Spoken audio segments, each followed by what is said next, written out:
Ladies and gentlemen, boys and girls, geeks of all ages, welcome to another episode of Geek Smack, episode number 288, where we're going to smack the geek out of you, and we're going to talk about CES. We're going to talk about what I saw at CES and what we're on there.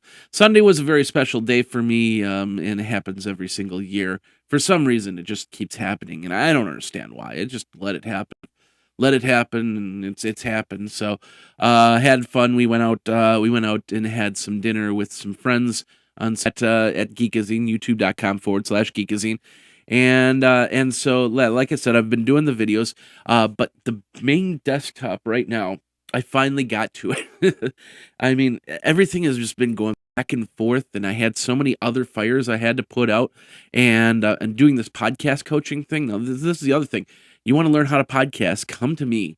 I got to help out. Go video on here, and I wasn't using the regular. I use Movie Maker to do my movies, but I'm on the Mac. You can't use Movie Maker because of the fact they don't have software for the Mac. So I switched over to Premiere Pro. Never stop. iPad 365. It'll start coming back next. Google Glass. Got back with Luke Wallace and we started talking. We had a lot to cover, so it was a little bit longer show. But we talked about wearable technology, and basically we focused the show around is glass doomed, and what Robert Scoble said, and of course some articles that came after that. And we talked about, and it's going to be ready in about an hour. So once I'm done with the show, we're chowing on stew, and I love me some stew. So that's going to be fun there. So Jennifer, thank you very much on that. What else? Hey, great news. I'm going to talk about this on the show because I need some people. I need your help. The show, I of course I talked about how I went to downtown Las Vegas last week after CES and learned a lot about the startup scene in Vegas. I got invited back to go back to Vegas in February. I'm going to go 9th through the 16th and take a bunch of the next couple months have to offer. So if you can help out on any of them, let me know. And, of course, we can go from there. All right. Let's see. Anything else that happened with, that's pretty much it. I guess that's it for the vlog section. Thanks a lot for watching over on the live. Of course, we do this every single Tuesday at 2 p.m. Eastern. About an hour long, so sit back, relax, enjoy life, and we're going to talk about some news. We've got some great stories coming up, including Lenovo and Intel selling services, Lenovo wanting IBM, Charter wanting Time Warner, the Fablet phase of this whole.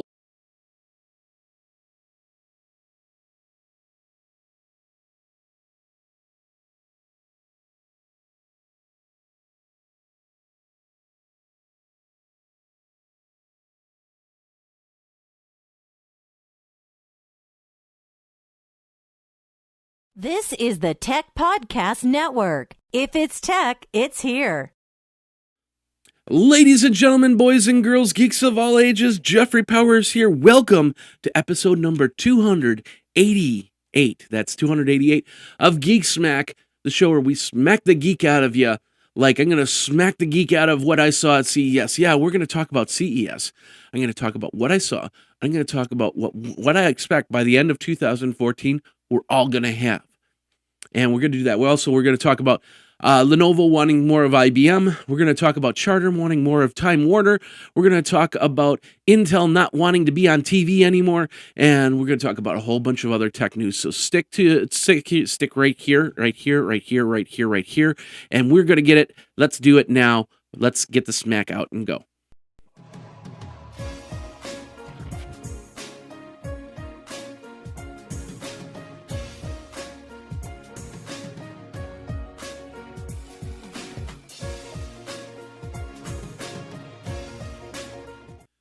Ladies and gentlemen, boys and girls, geeks of all ages, welcome to Geek Smack, the show where we smack the geek out of you. My name is Jeffrey Powers.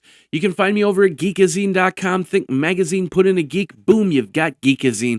And of course, my Twitter handle being Geekazine, and the email address also being Geekazine@gmail.com. If you're watching the video, it's right down here on the bottom bar. If you're listening to the audio, it's still down here on the bottom bar. You just can't see it. So, hey, quick news. Of course, we do this live every single Tuesday at 2 p.m. Eastern.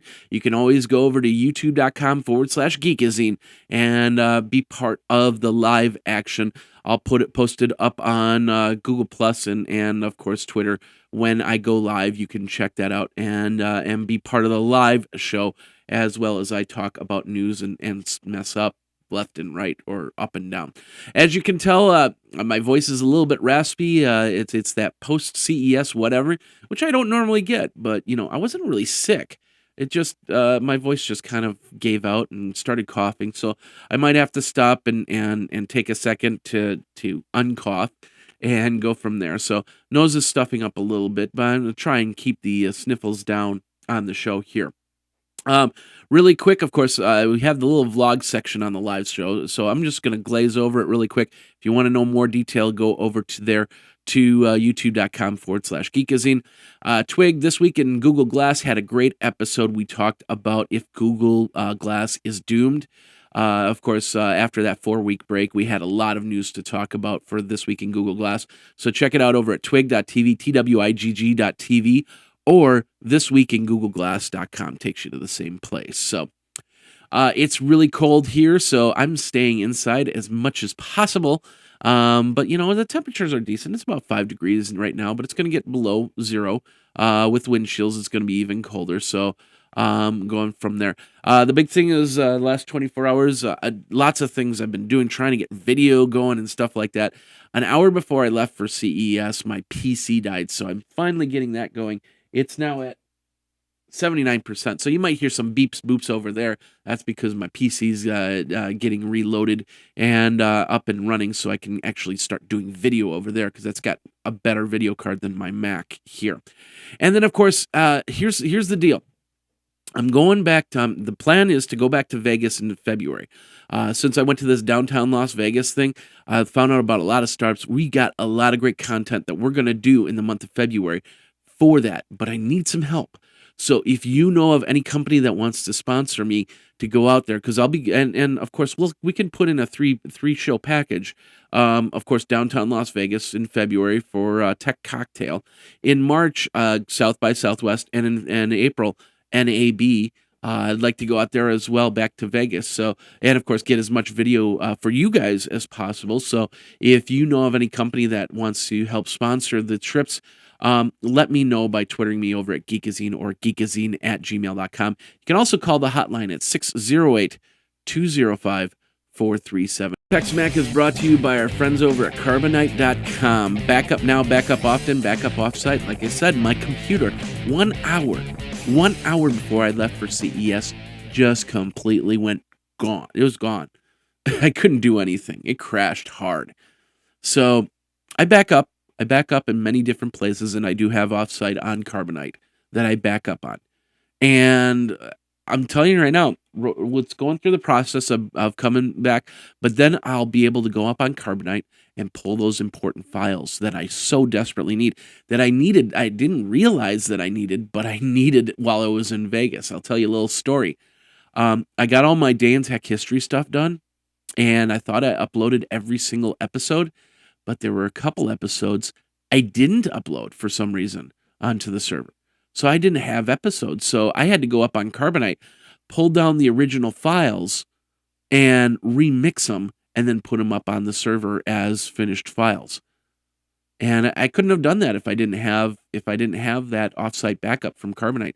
If I would have had it just on a hard drive here, and the computer was down, there was nothing I could do.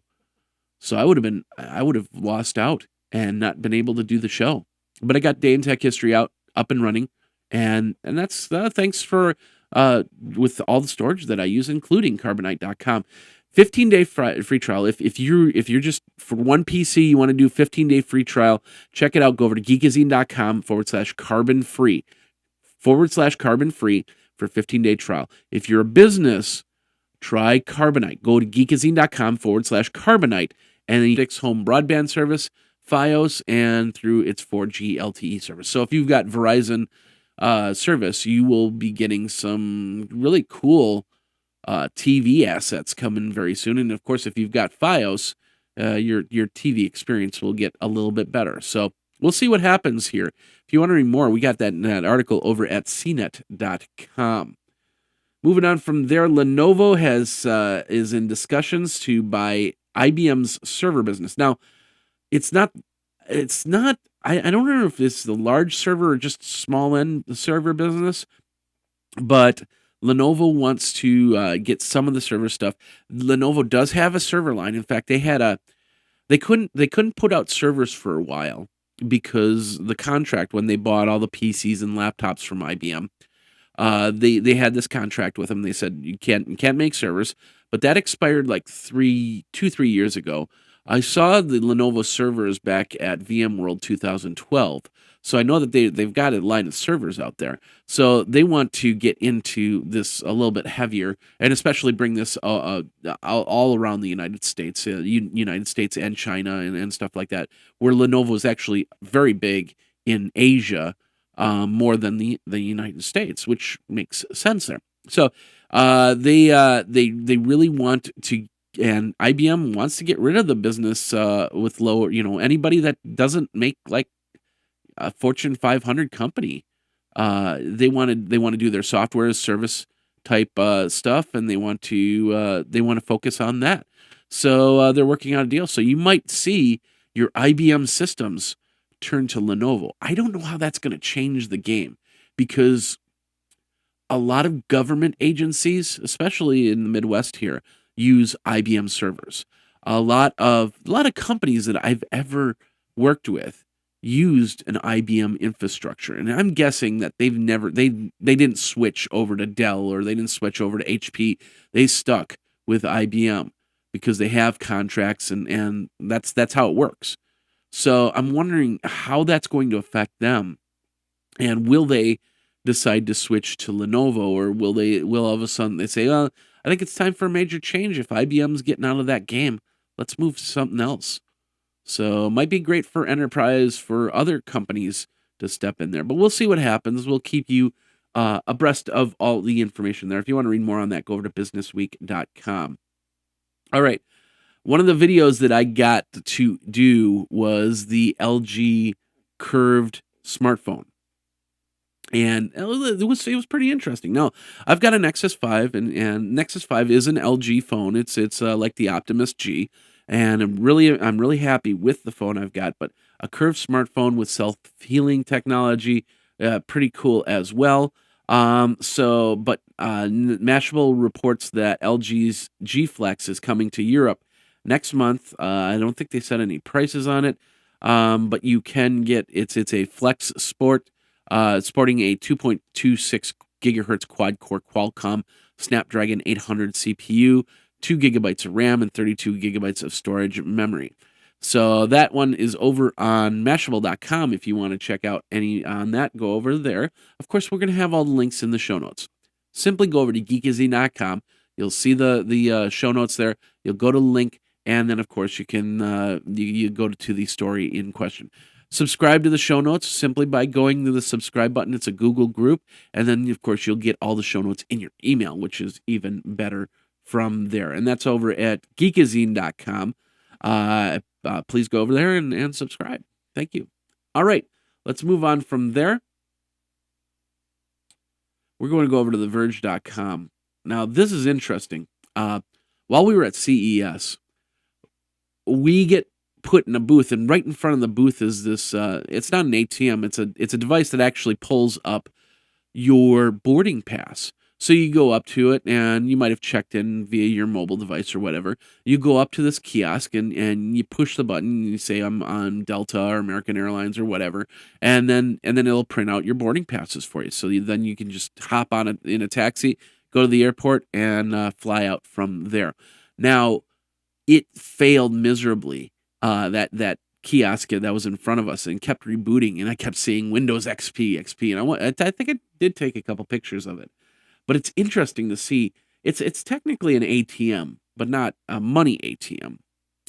It's not called an ATM, of course, but it's like an ATM, and apparently all these ATMs are still on Windows XP, because it's very secure. Well, here's the problem. Windows XP has completely expired. Microsoft's not making any more updates for it, any security updates for it. It's done.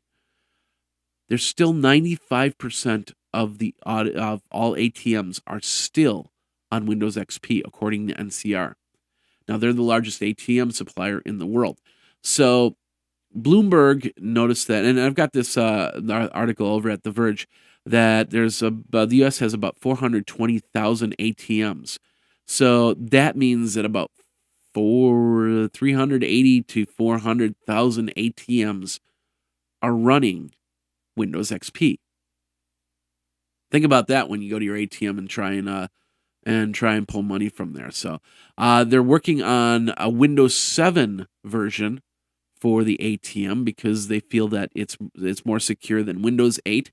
So pretty interesting stuff. And of course, it's all about embedded technology. It's not like you have a regular computer inside the ATM. It's got an embedded chip, and Windows XP's on the embedded chip, and it pulls it from there.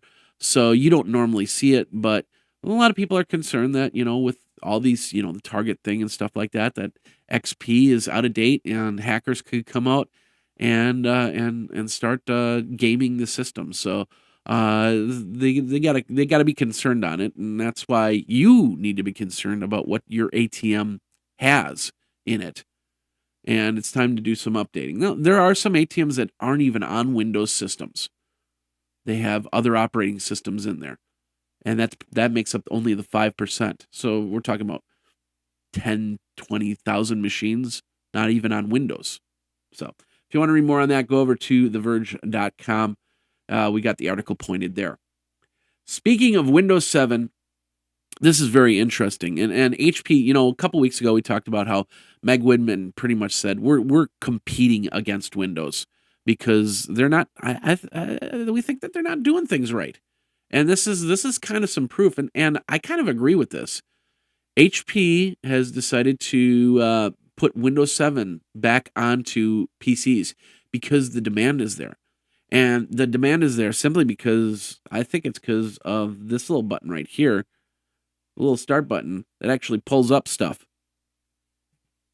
And I've got, this is running Windows 8.1 when it's all said and done. And apparently with Windows 8.1.1, they're going to actually bring back the start bar the way that it used to be with Windows 95. But, my Windows 7 machine is solid.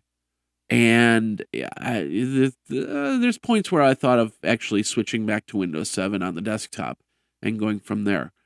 But I don't know. It's we'll see what happens with 8.1.1. But for now, you can get, especially if you're a small business and you need a solid Windows experience, you can get back into Windows 7, and HP will fulfill that request. Of course, any PC manufacturer, if you say, I want Windows 7 over Windows 8, they might charge you a couple dollars more, but they'll put it on for you.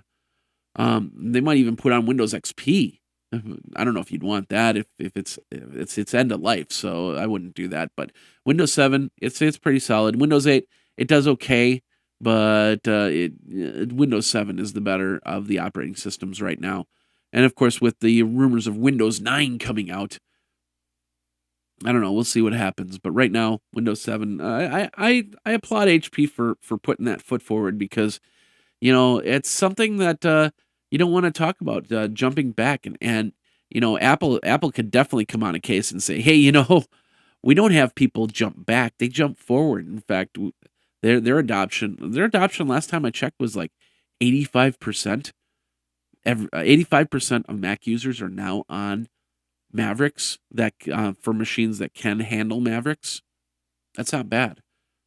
So, like I said, we'll have the link in the show notes. You can go over to cnet.com for that article. All right. If you've got HBO Go and you don't mind giving me your password, go for it. Yeah, and it's okay. Go ahead, share your HBO password. And share it with me. That would be great because, I'd like to watch some HBO shows, but I don't have it. I just, I gotta watch my budget, and that's how that works. But anyway, this is over on techtimes.com. The HBO CEO Richard Plepler, that's his name, Richard Plepler, sat down with BuzzFeed Brews and basically said it's not material to our business, not that we are unmindful, but it has no real effect on the business. So think about it this way. You hear these reports of when Napster was out. It's like this high percentage of people who illegally downloaded music from Napster turned around and actually bought the music in the end. So I think that's what HBO is going for. They're going to go, share the password, let people watch the shows, and then eventually they're going to buy their own HBO subscription. And there's a lot of great shows on HBO. So it's a great idea. And of course, they have to contend with the report a couple weeks ago that Netflix there's more Netflix users than there are HBO subscribers. So, and of course with Netflix now they want to put on a added fee if you want to have 2 instances of Netflix open. So, and if the HBO going, go ahead, just give out your password to anybody. We'll see how that affects anything. So, if anybody wants to try it, and doesn't mind letting me promote their password, their username and password, let's see how many people we can get on before HBO says, no, not gonna do it. So let me know. Of course, Geekazine is the Twitter handle. Geekazine@gmail.com is the email address. And 608-205-4378 is the phone number. Just as long as you're not charging them for that password. I think it'll be an interesting test. We'll see if we can do that. All right, let's move on from there. Let's go over to TechCrunch. Last article of the first part here. Phablets. I don't know if you've heard of the term, but a phablet it's too big to be a smartphone. It's too small to be a tablet. So they call them phablets. And apparently, they did pretty well in 2013. In fact, I have a friend who has a phablet. I would surprised she even had a smartphone for that matter. But she's got a phablet, and she loves it. And apparently, phablets are such the rage that they went, according to Juniper Research, they hit about 120 million units shipped by 2018. They're expecting that. But it's up from the estimated 20 million phablets shipped last year. So 20 million phablets shipped last year. And that's pretty crazy.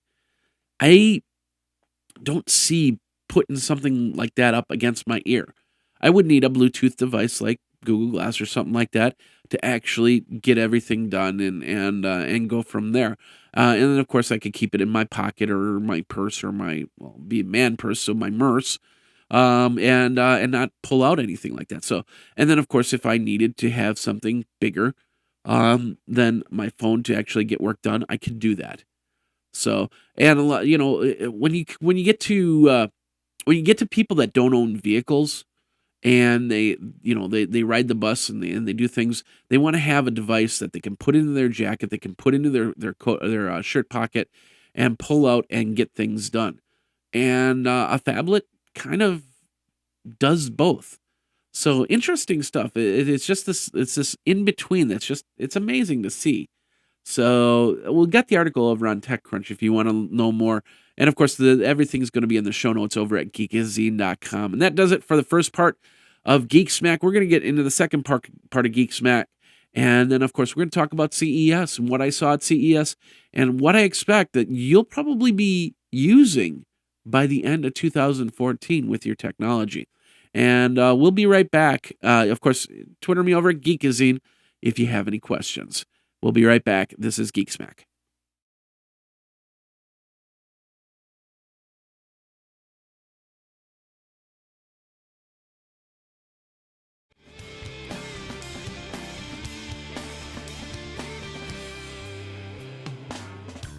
And of course, this part is brought to you by my other website, The Day in Tech History, over at www.dayintechhistory.com, where you can find out about all the cool tech history that happens. Like, for instance, today's the 21st.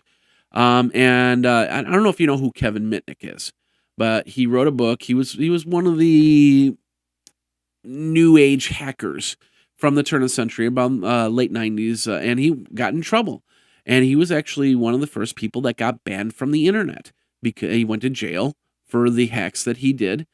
And then he came back, and then back, I think it was like 2000, on 21st of January, he got to finally get back online and use the internet. Now he's making lots of money making sure other people don't do what he did.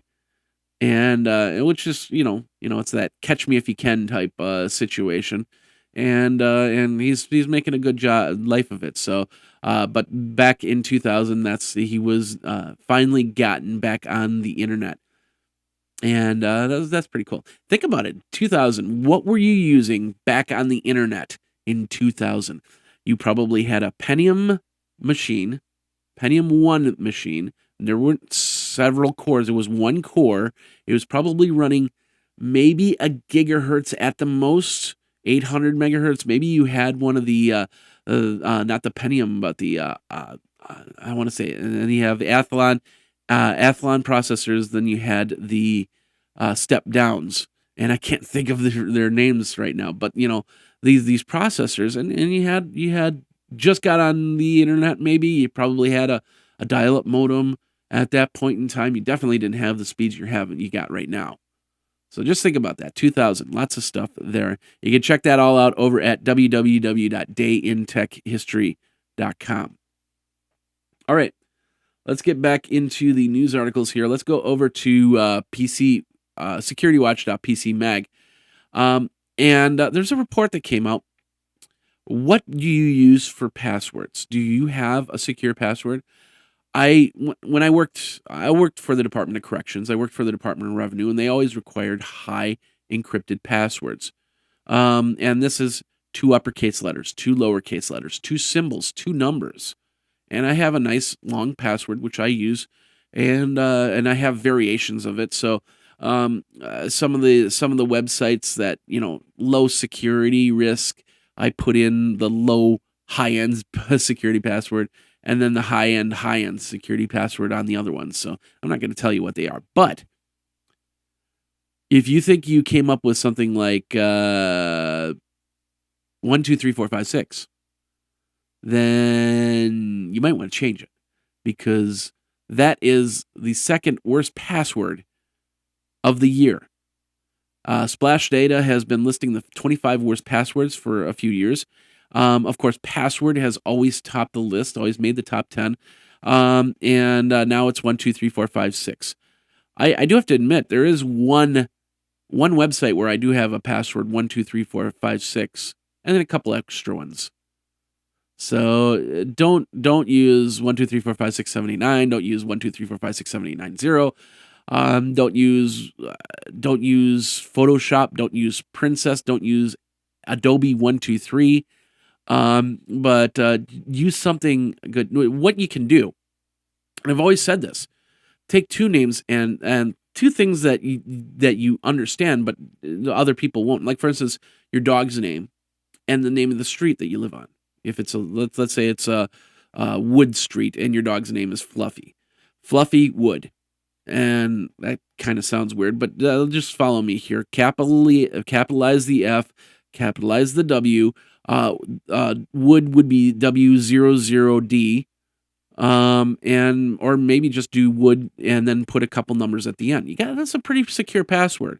Not very secure, but pretty secure.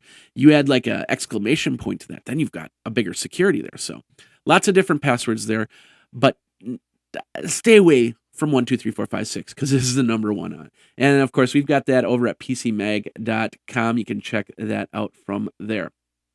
All right. 6 months ago, when Apple iWatch didn't come out, I knew exactly why. And I was expecting it, and this is kind of in that step forward. I talked about it in extent last night at This Week in Google Glass. And that's basically, iWatch didn't come out because they want to make something that's going to match up what they're putting into their iPhones, what they're putting into their tablets. And that is a coprocessor, so you can run these health apps without wasting your battery.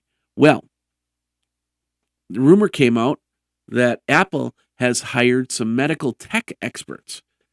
And the idea is that these tech experts, along with the guy that actually is supposed to be making the iWatch look beautiful, all these experts are going to try and figure out the best way that the iWatch can come out. Now, and I've said this for the last 6 months, the iWatch will have sensors in it that will tell your heart rate, that will tell your blood pressure, maybe even because there are some medical advances that actually can tell your blood sugar without having to poke a needle in your finger, and give you an idea that where your health is. 2014 is going to be the year of health and getting healthy. And iWatch in June, I have no doubt that they're going to show off the iWatch. And then, of course, in September, you'll be able to buy the iWatch. Whether it'll be with a new iPhone or not, I don't know. But the new iWatch will be out there in June, and you'll be able to develop for it, and it'll have some really cool stuff to it. And I'm really excited to see that happen. And we will see what happens with that in the next 6 months. There's another company at CES, Epson, that also came out with a watch that said it's going to have sensors attached to it. They're working with companies that will be able to hook up to an Android device and tell you what your blood pressure is, what your heart rate is, and stuff like that. So, and we've got, I've got the Fitbug somewhere around here where I can track my steps and track my sleep cycles already. So I just need to put a watch to it, and you've got it, and you're good to go. So I'm really excited about this, and this is exactly where I'm expecting CE. It's a tech to come in 2014. So that's a little preview of what I'm going to talk about in the next segment there. But if you want to read more, go over to telegraph.co.uk. And are you waiting for the iWatch to come out? Actually, it'll probably be called the Watch Air or AirWatch, something like that. Not the iWatch. I think we're done with the i series of everything. You'll have iPad Air, iPhone 5. I have a feeling iPhone 6, which is technically the 8th generation iPhone, will probably be also called iPad or iPhone Air and iPhone, and they'll just take off the numbers. It just makes the most sense. No iPhone 5S or 5C anymore. So, but we'll see what happens. What do you think? Let me know. Twitter me over at Geekazine. Of course, geekazine@gmail.com.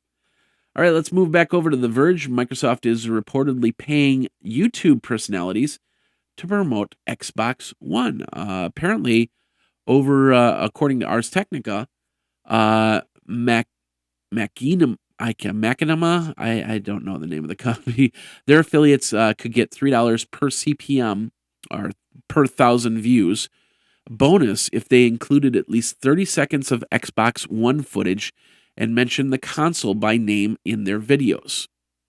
Now, when you do something like that, you've got to say this is because of the fact that hey, we're promoting Xbox. This is a paid ad, and the deal didn't really say that, and that kind of goes against FTC rules. So, Xbox, hey, if you want to pay me $3 for every 1,000 downloads of this episode, I will definitely talk about Xbox, but I will disclose that Xbox is paying me. They're not paying me right now.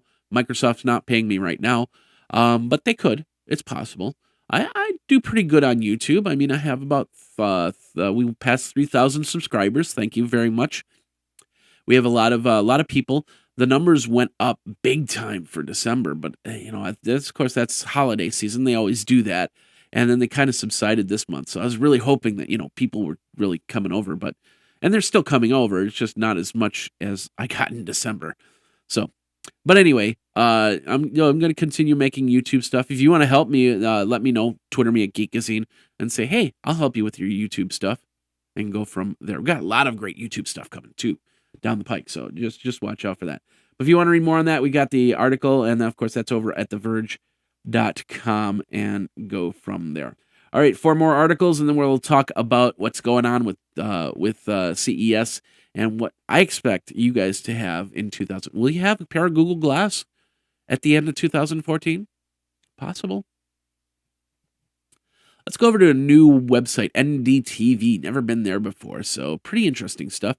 Google has removed 2 extensions from Chrome Web Store. They served unwanted ads, and one of them is Feedly. It's an extension for Feedly and an extension for Tweet This Page.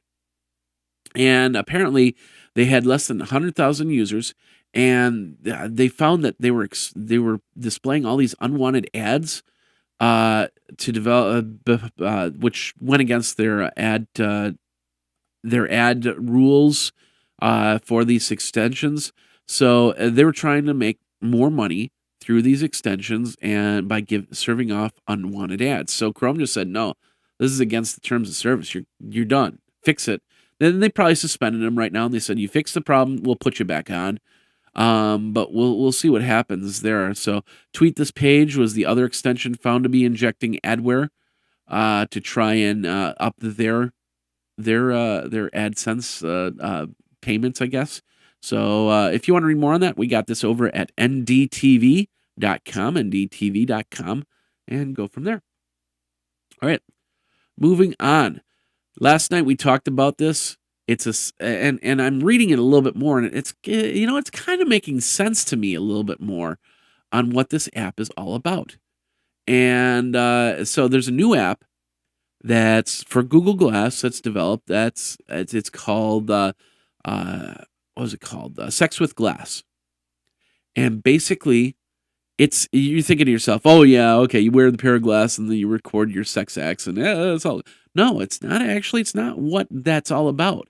What it's about is a way to kind of, if things are not being as exciting as you want them to be anymore, this is a way to help you improve performance or what you do. Give you a new idea, play a new song, change the mood a little bit, just don't go in for the kill. Start with strawberries and chocolate or something like that. Things like that. So it's more about giving you information that helps with your love life. And of course, this is a G-rated show, so I'm trying to be as G-rated as possible on this. But this is, I think if I had an app like that, we probably still wouldn't wear it while we're in the bedroom. Of course, glass is not allowed in the bedroom. That's my rule. But it'd be interesting to see, just what advice it could give. So, and maybe I'll just download it and watch and see how it interacts with you. And then you get ideas, you get whole pictures, and of course there is photo taking, there is recording that could be part of this whole play, but it's kind of I guess it's like if you've ever recorded yourself just to get an idea of where you are, where they are, and get a better idea. I don't know. I won't get too much into it, but it's pretty interesting. If you want to read more on this, I got the link over at theguardian.com. Of course, go over to Geekazine.com, and you'll get straight to the link. All right. Bitcoin, of course, over the beginning of January, celebrated its 4-year anniversary. Yeah, Bitcoin came out in 2009. I think it was January 6th of 2009, somewhere around there. I reported on Day in Tech History. So 4 years later, Bitcoin, of course, being more popular. I think the last time I checked, it was around $800 a coin. So on trading. But now eBay in the UK is going to allow Bitcoin. Now, eBay has been one of these big proponents. And no, we're not going to do any type of Bitcoin transactions, especially with those Bitcoin miners out there. But the eBay UK has reported that they're going to allow Bitcoin trading, keeping the virtual currency at a distance. So you can't do a buy it now and do a Bitcoin from there. But there'll be a special area where there'll be auctions for Bitcoin. I'm not sure if they're doing Bitcoin auctions or if they're doing products for Bitcoin. So virtual currency, because you have Bitcoin, you also have Litecoin that's out there. So because of the fact it can't be listed in auction style or buy it now listing formats, so that's why they're opening this virtual currency, so you can actually sell and buy Bitcoin and go from there. They're planning this on February 10th of 2014. Of course, that's over in the UK. It's not in the United States, but we'll see what happens over there.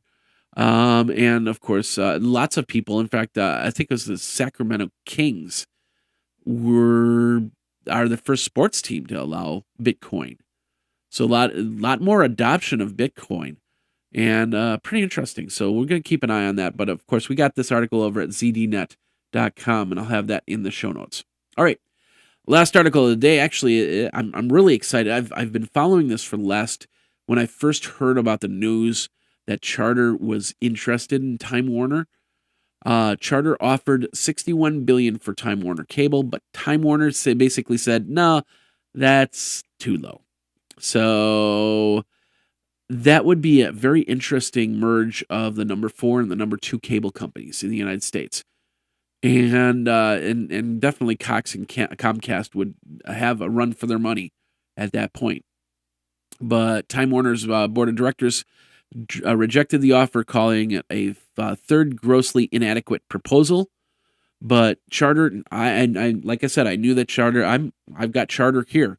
They're running my internet right now, and they do pretty good for home internet service. I don't complain too much. I mean, it could be better, but the download speeds are awesome.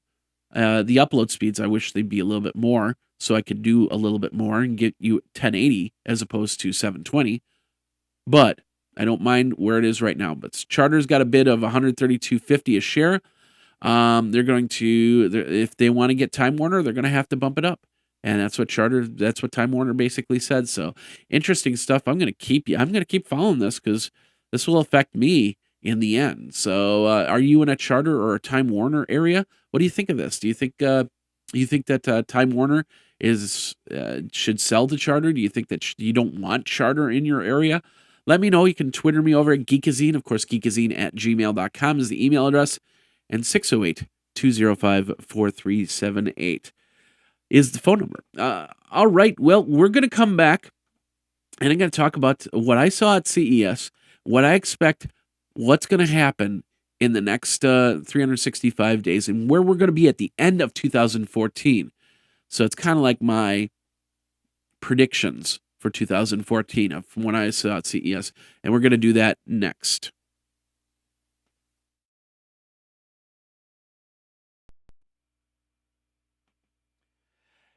It's more than just 750 channels that the Roku can offer that gives you all that content. Each channel can have sub-channels in it, so you can have tens of thousands of hours of video watching and game playing out of your Roku. And prices only start at $49.99. Of course, the Roku 3 for $99.99, and of course you can get the games, you get the game remote as well, and then the privacy mode where you can plug in your headphones right in the remote. That's perfect for when your partner is sleeping, but you want to watch something on TV. Lots of great stuff from Angry Birds to Amazon to Hulu, and of course the Tech Podcast channel. Let me show you this really quick. This is how you get to some of the content from Geekazine on the Tech Podcast channel. You just go into the Tech Podcast video, and you're going to go into Tech News, and you're going to find like the special events, iPad 365, Geek Smack, and a whole bunch more. A lot of other tech podcast shows right on that Roku for you, right at your fingertips, right through the remote. And then, of course, you can get your Netflix, you can get your Amazon, you can get your Hulu just as easy, and many more channels. PBS, we've got Redbox Instant, TV Guide, Sci-Fi Channel, and much more. Check it out. It's all over at Roku. Remember, geekazine.com/Roku. Of course, that helps me keep the lights on for all my shows. Thank you very much. And go over where streaming is made simple. Before we get into that, first of all, I keep forgetting to do this, so I'm going to do it right now. Of course, this is my CES badge, and of course, my CES badge goes into the Hall of Badges, where we have many different shows from NAB to South by Southwest to previous CESs and many more. So I got to put this over here really quick, so hold on a second. All right. And with that, that's now into the Hall of Badges, which is right behind me. Lots of different badges there. So just wanted to do that before we continued on. So let's continue on. I spend 10 days in Las Vegas at the beginning of the year, every single year. It's not to play the slots. It's not to bet on Super Bowl teams, although I did put $10 down on the Packers and kind of won. I got my $10 back. I'm not sure how that worked, but I actually go there to find out what's happening in technology. On the surface, the answers kind of looked a little bleak, yet the underdogs might have shown us a brand new way. For instance, wearable technology doesn't stop at glass or watches. It's by June, we might have a watch that I talked about already that can monitor most, if not all, of your vitals through the watch. Reebok has these really cool wearable clothes, little do-rag type things that can tell a coach if the player needs to be pulled out of a game simply by looking at the back of their neck. Basketballs and hockey pucks that will be able to tell us more about the game than we've ever expected. That's not really wearable tech, but it's part of wearable tech. Now, we also saw 4K and curved TV technology. Netflix is preparing a 4K version of House of Cards. Now, when people start realizing that they can get a 4K version, they're going to start lining up for higher resolution TVs. If they got the content, they want the TV. Curved TVs are this interesting enigma that are supposed to offer a better perspective and feel, get you more immersed into the television show. But in order for that to happen, you first of all need at least a 50-inch TV or bigger, and you can't stand further than 8 feet away to really get effect. In fact, you got to be right in the sweet spot. So will curved technology be part of 2014? I don't know. It depends. LG bought WebOS last year and turned it actually into a TV. How amazing is that? Taking technology that was in the dead pool and giving it new life. I talked extensively to AMD about what are called Steam machines. Now, these are gaming consoles that are centered around a specific game. Will this affect an Xbox and PlayStation sales? Will desktops start coming back into the homes because they want to build their own games? It's kind of like a MAME, or get something that's already put together. Sony and Canon really showed off some great HD video cameras that are no larger than a phone itself. These devices could record content, they could record a concert, they could record a meeting, or do anything in highest definition. And they can allow you to connect even to like a drone and fly overhead, so you're not wasting it on your phone. And if that breaks, then you've got to buy a brand new phone. And it's only half the price of actually buying a brand new phone. So these devices will actually reduce the price of any YouTube studio or set up a vlogger or something like that. And it's great quality as well. Speaking of which, Nikon showed us how we could take a camera and create 3D models of us. In fact, that video is coming out very shortly, where myself and Todd Cochran get 3D wireframes made of us, and we'll be getting those very soon. I hope to have my 3D version very soon. Chevy showed us that you can actually turn a car into a mobile hotspot. Imagine having internet access even if you don't have your phone nearby in your car. Don't even have to worry about the battery life. Cars will have solar power panel options that'll keep the battery life up, so your car will start every single time and go. Finally, crossovers from laptops to tablets is taking some very interesting turns because there's a lot of people that still want that tactile keyboard. Sony had what I thought was the best idea with a screen that actually flipped. So it went from here and just flipped the other way. And then you set it down. The keyboard was underneath the screen and wasn't subject to any type of seats or counters or anything like that. Intel was also working on a project where the laptops had screens on both sides of the monitor side. By the end of 2014, a lot of us will actually probably be wearing wearable technology in some way, shape, or form, whether it be a watch whether it be a pair of Google Glass or maybe even just some piece of clothing that'll tell us something about our pH balance. We'll probably be watching 4K TV by the end of 2014. I don't know much about curved TV. That might just be the IMAX experience that you normally get.